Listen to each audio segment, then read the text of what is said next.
Alhamdulillah kita bisa bertemu kembali ya pada pertemuan ke-6 ini. Bapak juga pada pertemuan ke-6 ini tentunya pertemuan yang memang sudah masuk kepada tengah-tengah ya, sudah masuk kepada tengah-tengah dan sebentar lagi akan ada penginputan nilai yang mana Bapak sudah mendapatkan hasil capaian kalian, baik itu di Srido, di GCR, juga di virtual. Untuk memulai pertemuan hari ini, alangkah baiknya kita berdoa terlebih dahulu untuk kesehatan kita, untuk kemudahan kita, untuk diri kita, keluarga, orang tua kita, dan juga saudara-saudara. Berdoa dimulai.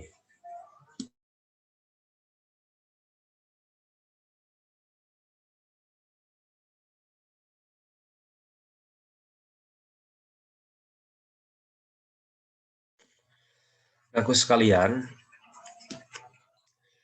selesai.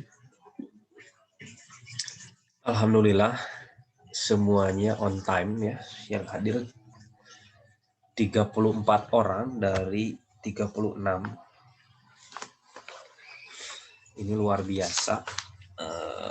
Biasanya yang sulit itu di jam 7 ya, tadi di jam pertama itu memang banyak yang sudah hadir. Dan perlu Bapak sampaikan pada pertemuan ini merupakan tema baru ya, pertemuan yang akan mengangkat tema baru. Maka Bapak tidak bosan-bosan nanti di akhir pembelajaran seperti biasa. Kalau memang yang tidak hadir mohon dicatat oleh Farah. Nanti Farah yang menyampaikan ke Bapak yang tidak hadir, siapa yang tidak hadir begitu. Walaupun sebetulnya direkam sih sama Bapak juga, cuman yang muncul kan hanya muka ketika yang kameranya dibuka yang muncul itu. Yang kameranya tidak dibuka itu tidak akan muncul nanti. Nah, anak-anak sekalian, Bapak ingatkan di GCR ya, pada pertemuan sebelumnya itu ada 34 orang yang mengomentari ya, mengenai video diskusi penelitian sederhana yang dilakukan oleh SMA yang ada di Sulawesi tentang Ipolek Sosbud Hankam. Nah, akan tetapi di SMA 5 Bapak menerapkan penelitian sederhananya diganti oleh pembuatan video ya. Yang sederhananya diganti oleh pembuatan video ya di SMA 5 ini. Nah, ini ada 34 orang yang mengomentari, berarti ada 2 orang lagi yang belum mengomentari ya tentang apa isi video tersebut begitu. Kan tetapi kalian sudah membuat penelitian sederhana dalam bentuk video, kalian menemukan tema, kasus ancaman, dan juga solusinya dari diri kalian. Nah, ini Bapak akan ingatkan juga, berarti sudah zero ya. Kalian menjawab di salah satu UKBM sudah 0, berarti sudah dinilai semuanya. Walaupun ada yang telat ini. Nah, ini untuk video, ternyata di antara kalian masih ada yang belum mengumpulkan ya. Ada 5 orang yang belum mengumpulkan video ya. Ada 5 orang yang belum, Rajaz, Adnan, Imam Rafi, Husen, Ali Akbar. Pada hari ini ada hadir ya, Husen baru masuk saja. Baru masuk. Jadi mohon semua tugas-tugas ini mohon segera submit yang belum submit, karena kita sudah menginjak kepada tema baru ataupun KD baru begitu. Kita sudah masuk pada tema baru ataupun KD baru gitu. Jadi dimohon yang belum supaya tidak di akhir, tidak menumpuk ya. Untuk segera submit begitu.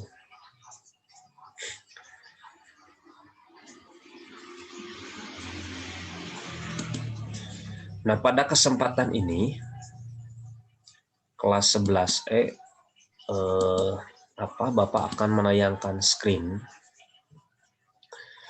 Screen ini yang tadi disebutkan tema baru yaitu mengenai faktor pendorong dan penghambat ya.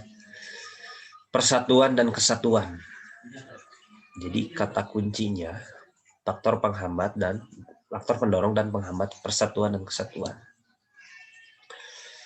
Di akhir kalian harus mampu menyaji hasil identifikasi, mengidentifikasi faktor pendorong dan penghambat apa saja sih yang menjadi faktor pendorong, poin-poinnya. Kita akan bahas di depan begitu.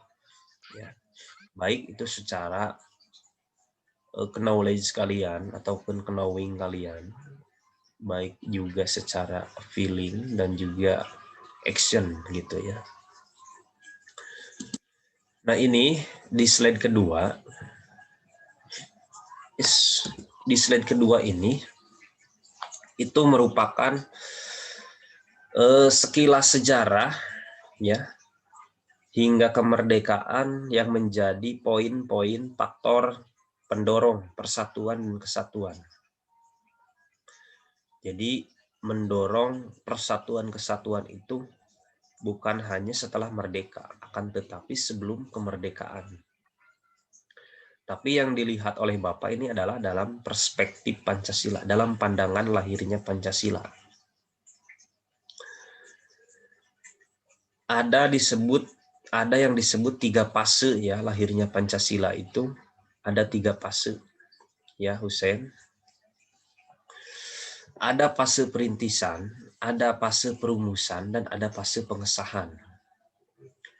Jadi 3 fase ini, perintisan, perumusan, dan pengesahan. Berlakunya Pancasila disahkannya sebagai dasar negara atau Weltanschauung itu di fase pengesahan. Ya. Jadi ketika hari tanggal 1 Juni itu belum bisa dikatakan Pancasila sudah sah. Itu lahir ya ketika dibentuknya BPUPKI. Nah, hari kesaktiannya itu kan Oktober, ya bulan Oktober. Kita ulas sejarah sedikit ya. Ini fase perintisan ini atau disebut dengan fase pembuahan dimulai pada tahun 1920-an. Kenapa disebut dengan fase tersebut? Karena memang pada saat itu sudah mulai membicarakan tentang nasionalisme, sudah mulai membicarakan politik etis, ya. Bagaimana memikirkan masa depan, membuat negara yang ada di Nusantara ini. Perhimpunan Indonesia yang ada di Belanda, juga perhimpunan yang ada di Timur Tengah membicarakan tentang nasionalisme pada tahun 1920-an. Dan pada tahun ini lahir ormas-ormas, baik itu ormas secara keagamaan ya. Kita tahu 1912 Muhammadiyah, 1926 Nahdlatul Ulama, juga 1928 itu Sumpah Pemuda. Ya. Jadi sudah ada perintisan pada saat itu. Juga pada tahun 1932 Bung Karno di Bandung, kalau saat ini ITB ya, sekolah, menulis di dalam sebuah artikel majalah yang namanya ideologi ya di situ, Islamisme, nasionalisme, dan Marxisme. Nah ini upaya dalam bentuk sintesis dari unsur ideologi. Jadi ideologi-ideologi besar bertemu untuk menjadi sebuah titik temu. Akan tetapi gerakan tersebut tercium ya, tercium membahayakan Belanda. Akhirnya singkatnya Bung Karno diasingkan ke ND Flores, ya, diasingkan ke ND Flores, ya.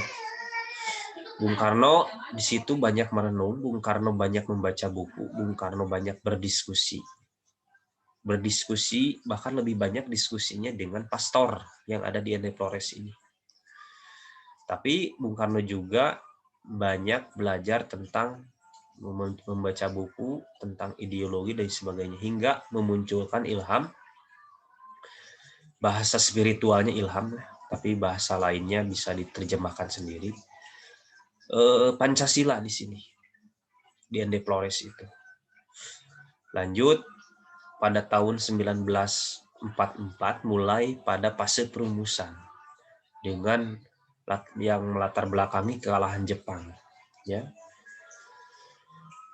Dibentuknya BPUPK atau Dokuritsu Junpi Kasai dan lain sebagainya, hingga dibentuk 69 orang termasuk orang Jepang pada saat itu. Lahirnya disebutnya 1 Juni sebagai hari lahir Pancasila pada saat itu, hingga menghasilkan Piagam Jakarta, ya. Kan tetapi di Piagam Jakarta itu masih ada 7 kata ketuhanan yang Maha Esa dengan menjalankan syariat Islam bagi pemeluk-pemeluknya. Nah, muncul kapan Pak dihilangkannya yang 7 kata itu? Dihilangkannya adalah ketika menjelang fase pengesahan, ya. Hingga menjelang fase pengesahan dihilangkannya 7 kata karena ada beberapa keberatan terhadap 7 kata tersebut, ya. Berarti itu memprioritaskan agama Islam, sedangkan yang mendirikan negara ini, yang ikut berdiskusi memikirkan juga sumbangsihnya bukan hanya dari agama Islam, tapi agama-agama yang lain ikut hidup, ingin merdeka di negara ini. Akhirnya dihilangkan dan disahkan pada 18 Agustus 1945. Begitu. Maka disebut faktor pendorong persatuan, perjalanan yang tadi itu. Nah, titik temu persatuannya, baik itu secara perdebatan ideologi besar dunia, juga dari values ataupun nilai-nilai universal yang ada di dalam agama, ya. Jadi titik temunya di Pancasila gitu. Jadi kalau saat ini ada yang mempertentangkan antara agama dengan Pancasila, berarti mereka tidak tahu sejarah. Kalau kalian cek ya di anggota BPUPK itu banyak para kiai, para ulama yang ikut memikirkan dasar negara kita. Maka kalau hari ini ada yang membenturkan agama dengan Pancasila, mereka tidak tahu sejarah. Begitu. Nah, ini data keragaman di sekolah kita, ya. Bahwa sekolah kita ini menjadi miniatur keragaman. Keragaman Indonesia itu ada miniaturnya, ada di sekolah kita. Ini data real pada tahun 2019 ketika kalian masih kelas 10. Dan kita sudah lama tidak seperti ini ya, yang kesiangan ya. Ini biasanya jam-jam segini yang masih pada kesiangan nih. Ke perpus atau berdiri di sini. Sudah lama nggak seperti ini. Semoga pandemi segera berakhir ya. Nah, ini kesatuan dan persatuan dan kesatuan. Secara etimologi atau asal-usul kata itu dari kata satu, artinya tunggal tidak terpecah-pecah. Jadi kalau bahasa bapaknya, persatuan itu masih bisa digoyahkan, walaupun sulit. Kalau kesatuan itu sudah ajeg, sulit.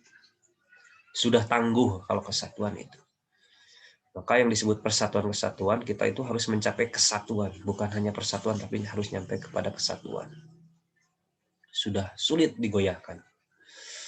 Nah, ini perbedaan menjadi sebuah kekuatan. Ya, keragaman menjadi sebuah kekuatan. Ini ada analoginya juga, sapu lidi ya, diikat menjadi satu. Terus ada juga slogan bersatu kita teguh, bercerai kita runtuh. Itu bagaimana formulasi untuk menjaga keutuhan negara. Ya. Jadi perbedaan itu bukan ancaman.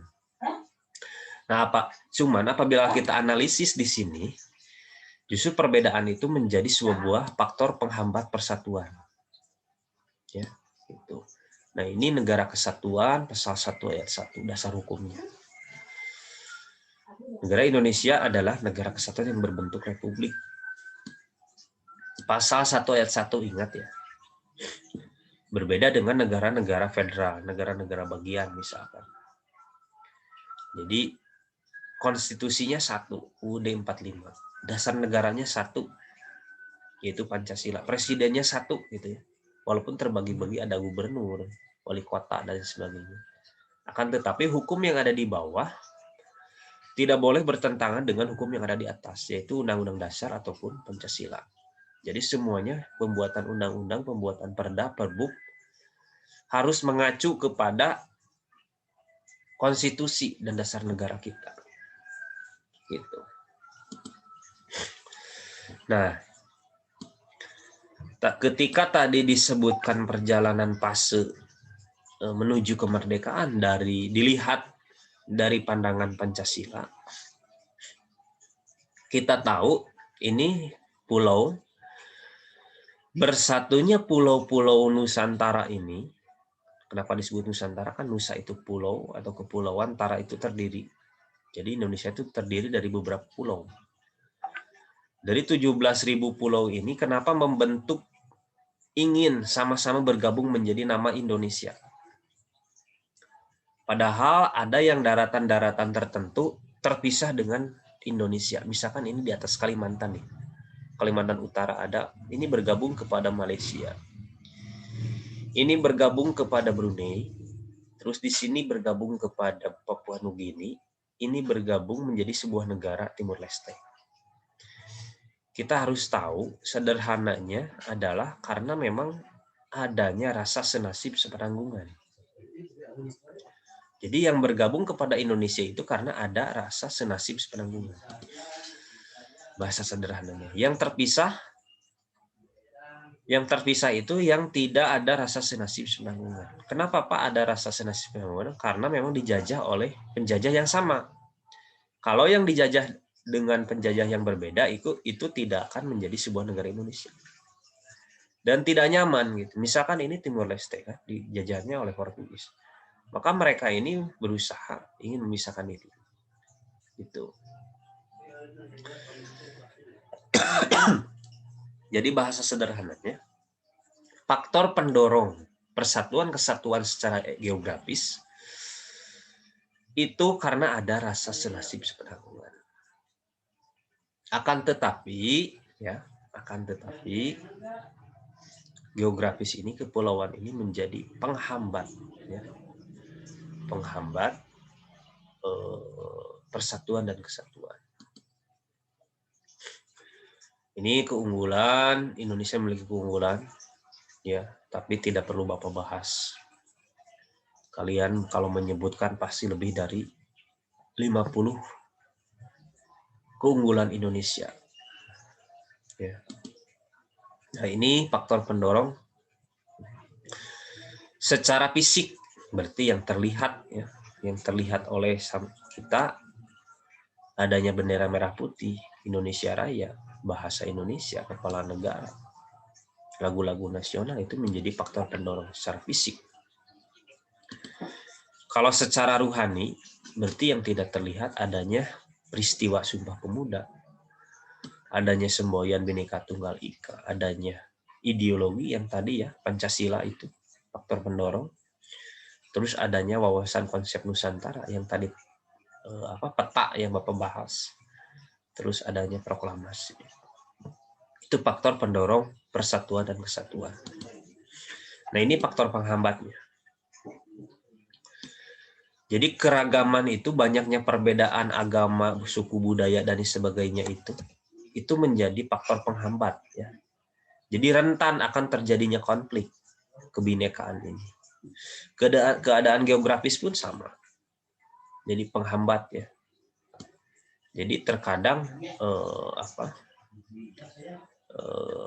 keadaan geografis itu mempersulit mobilisasi juga perekonomian.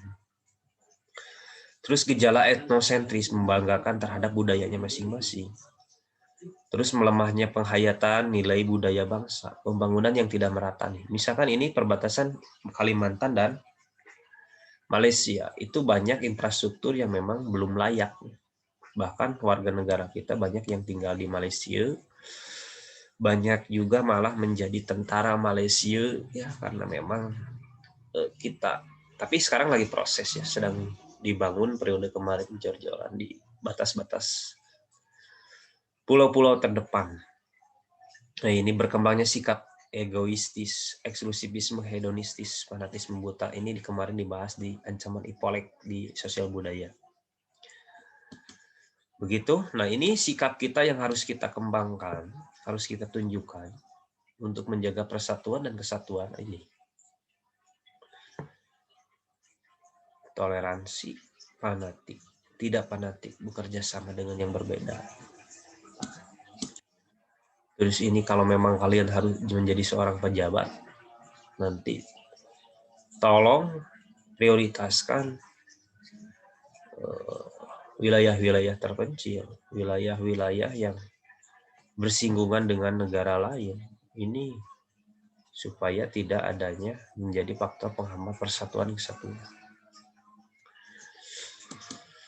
Begitu, anakku sekalian, kira-kira sampai sini ada yang ingin ditanyakan nggak? 35 orang yang hadir. Satu orang yang nggak hadir siapa? Tahu nggak? Yang nggak hadir satu orang siapa ya? Ini 35, berarti satu yang nggak hadir. Oke, sampai sini ada yang ingin ditanyakan? Atau coba sama Dela Naira, apa yang Bapak sampaikan? Beberapa poin aja. Ada Dela Naira?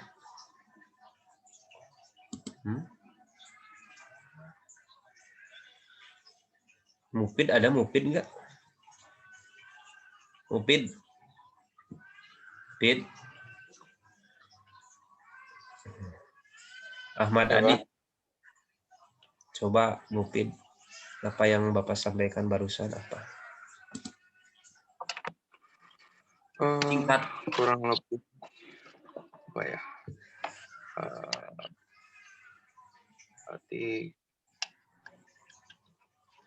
saya nyusun kalimatnya bingung. Apa? Saya nyusun kalimatnya bingung, Pak, sebentar. Nyusun kalimatnya bingung? Nggak usah bingung, yang ada di kepala kamu aja langsung ceritakan. Nah, jadi yang Bapak jelasin tadi itu seputar positif dan negatifnya dari perbedaan yang ada di Indonesia, salah satunya sama faktor-faktor pemersatu bangsa, yang mana juga menjadi faktor-faktor penghambat persatuan bangsa. Terus dibahas juga macam-macam faktornya, misalnya kalau pemersatu bangsa tadi yang secara fisik, misalnya seperti bendera merah putih, lagu kebangsaan, ya, dan lain-lainnya. Terus kalau misalnya secara non fisik seperti Sumpah Pemuda, terus rasa sepenanggungan karena sama-sama dijajah oleh penjajah yang sama gitu. Terus untuk faktor penghambatnya misalnya dari perbedaan yang mana itu bisa menimbulkan masalah seperti misalnya SARA gitu dan sebagainya, gitulah Pak.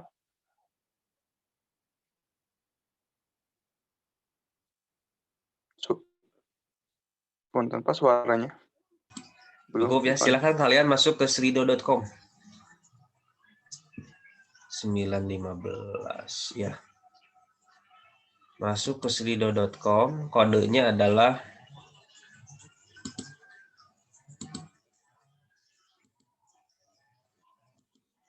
ini.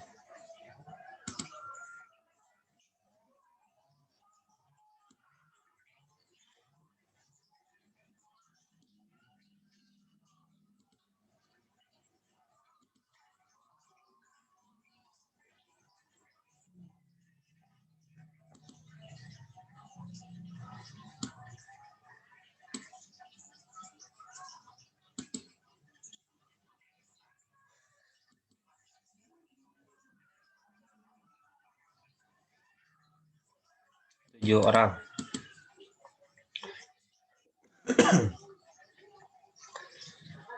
Tujuh orang.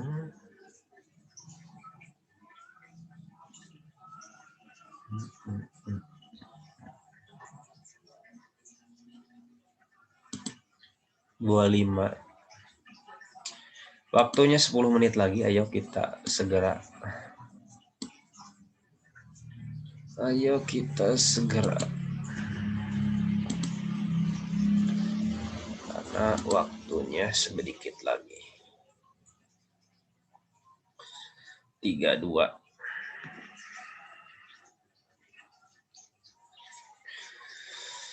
32. Oke. Ada beberapa orang yang belum masuk, sambil dimulai saja. Hitungan ketiga berarti memulai kegiatan kuis Lido ya. 1, 2, 3.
Najla Ibrahim, Rajaj Hani, Ahmad Adi, ya.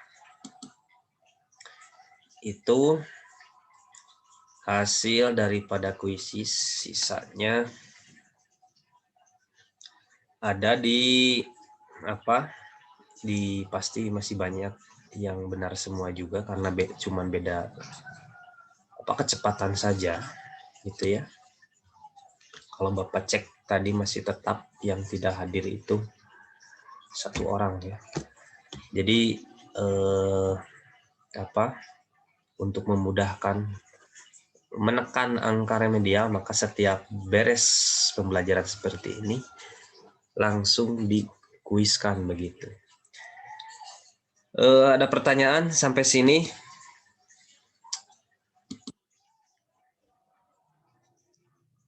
Farah, ada pertanyaan, tanggapan? Ibu Koordinator PKN? Nggak ada, Pak. Cukup ya?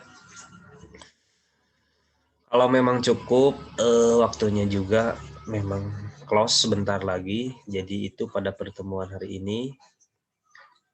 Selamat kepada para pemenang. Untuk hadiahnya silahkan minta ke wali kelas. Semoga kita bertemu kembali dan kita diberikan kesehatan, kemudahan, ketabahan, selalu berdoa, selalu berkhidmah kepada orang tuanya masing-masing, jaga kesehatannya. Terima kasih. Wassalamualaikum warahmatullahi wabarakatuh. Selamat pagi.